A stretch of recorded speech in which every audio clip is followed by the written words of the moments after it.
everyone.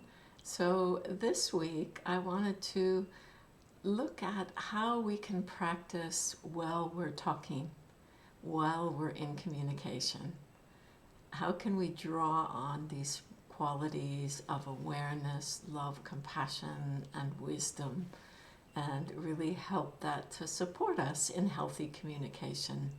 As we know, communication can be super challenging, that it is so easy to, have a thought arise in the mind and boom out the mouth, and oh, wish you could take it back.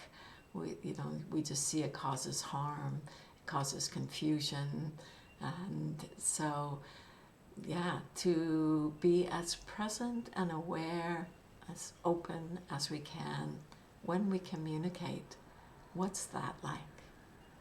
So I want to do this over a few weeks, and this week we're going to look at using awareness as a support in our communicating.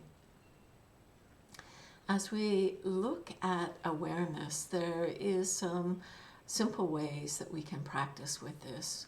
One is more with open awareness, a sense of presence, a beingness. And when we're really with open awareness, everything's there. And so this can really open us up to a sense of receptivity. And really, this could take us right into listening. Maybe we're using sound in the sense of then really just listening to what somebody is saying. As we do that, it allows us to have that spaciousness to respond rather than to react. We could also practice with body sensations. Body sensations often help us to see when somebody has said something that triggers us, or that we're just having some subtle even reaction to what's being said. And if that's in consciousness, if that's in our awareness, then we can have the choice to respond from that place or to simply let it be. So with the body sensations, I often use my heart center because it just has fairly immediate reactions to what is being communicated. So that can be another place. Or even just a general sense of the body, just awareness of standing or sitting. And then as there is impact from words or impact as we're thinking of things, we feel it in the body. And that helps us, just by seeing that, being with that, it brings that steadiness to awareness and gives that stability in that moment to listen to the voices of compassion and wisdom.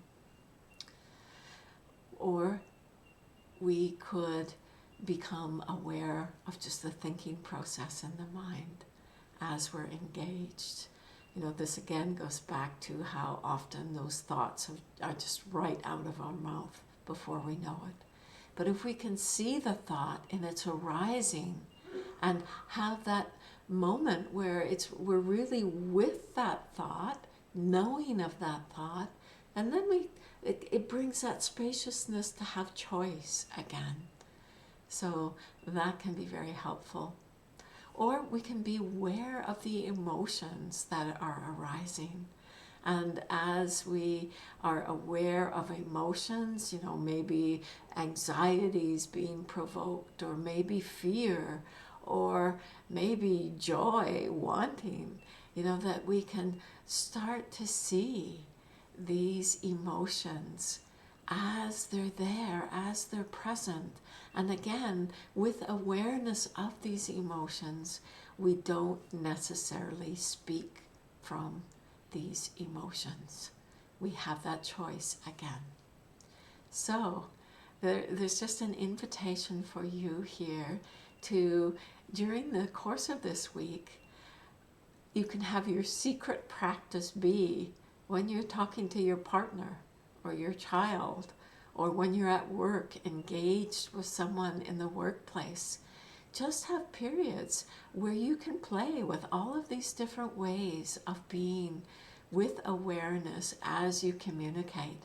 But, form the intention, the resolve to do this in your day and to see what you learn. So I look forward to hearing how this manifests in your life, what you learn, and how awareness can support you in healthy communication.